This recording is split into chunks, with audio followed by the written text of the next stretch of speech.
Hey, good evening everyone. It's me, Egvin, again. Let me say thank you to all the comments that I received so far on my videos concerning this meta approach, this holistic approach on movement and consciousness and this multi-directional system-free approach to it. Now this time I want to share something with you that I think is really important and that gets left out and sort of forgotten quite often, as I believe. And that has to do with movement as well. Now we've heard a lot about movement already. There are a lot of interesting concepts out, A, in the world, and B, also in this group. And there's one big thing about movement that is really important when we combine movement literally with our lives. And that is, what does movement actually do? How does movement interact with our consciousness? And what's that connection there? And you see, the interesting thing is movement isn't just movement. It's not just something where I think about a movement and I can do it this way, I can do it that way. Well, that's one part of it.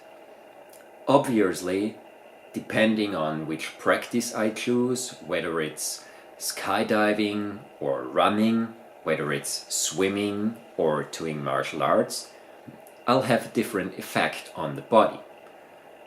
Physically speaking or biologically speaking, that's clear because we use different muscle groups, we use different aspects of our hormonal system, and our brain gets activated in different versions, in different neurological patterns, you might say. But that's not all about movement. Movement is also intrinsically connected with our emotions and with our consciousness. And I'm talking about consciousness quite often, so I'll definitely make sure to make a vlog where I explain what I mean when I talk about consciousness. But that's for later for now. Let's jump back to movement. Whenever we perform a certain movement, this movement has a wide-ranging effect on us. Not just in terms of, oh yeah, if I do this movement, my shoulder gets rotated. If I do that movement, my spine goes in a flexion or extension. If I do this movement, I feel more this grounding aspect, this connection with the ground. And if I do another movement, I have more this free flying aspect or something like that. Now those are all different immediate things that one can be rather perceptive about, that we can describe rather easily. But the question is, there is something much more interesting behind it.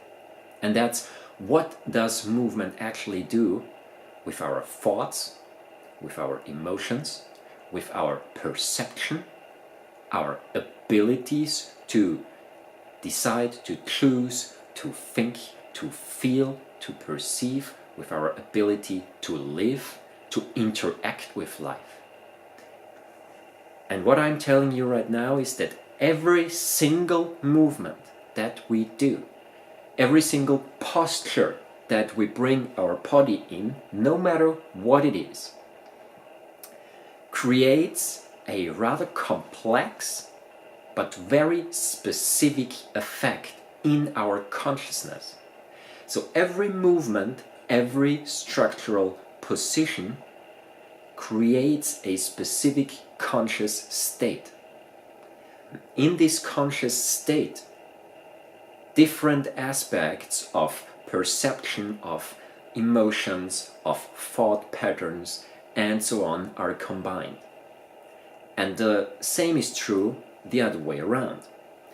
Meaning every special state of consciousness, and by that I don't mean something fancy spiritual, by that I simply mean if I bring myself into a state of a certain awareness of either a body part or awareness of a basic principle, say a translatory movement, that would be a base principle, or a rotative movement, or something like that, or say a completely different principle, say the principle of anger or the principle of love.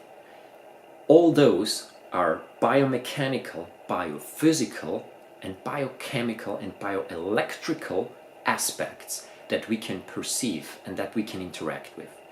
So every little state of consciousness that we bring ourselves in actually changes our body, changes our movement, and has an effect on our movement, just like any movement that we do consciously has an effect on our state of consciousness. So those two are immediately linked with one another. And that is something that should not be forgotten. And there are really only very, very few people out there who know their way around all those aspects of the effects of movement. But once you wrap your mind around that, once you realize what the changing of a biomechanical chain, the change in a movement actually does to your mind, to your brain, to your perception, you'll never talk about a movement in terms of right or wrong the same way ever again. I'll promise you that. Because right or wrong doesn't exist at all. It's always about adaptability and about the possibility to choose freely between different patterns. We've heard that. You heard that from me, you heard that from other people in the group, and also, I'm sure, in the international field as well. And that's the thing, yeah? We are all directly interlinked. All those aspects in us are directly interlinked. So when I talk about correct, say, walking, I'm going to do a separate vlog about that. When I talk about walking, which type of walking is correct? Well, the question is, on what surface? How do I walk? What do I want with this walk? Do I want to get most efficiently from A to B? Do I want to perceive my surroundings? All those ideas, they change my biomechanics actually. Biomechanical aspects, even those are not fixed basic principles. Because even biomechanical chains change on a very subtle but very effective level, a very perceivable level, how we do movement, how a movement affects us and how we affect that movement. So that is something that we really have to keep in mind. Let me know what you think about this.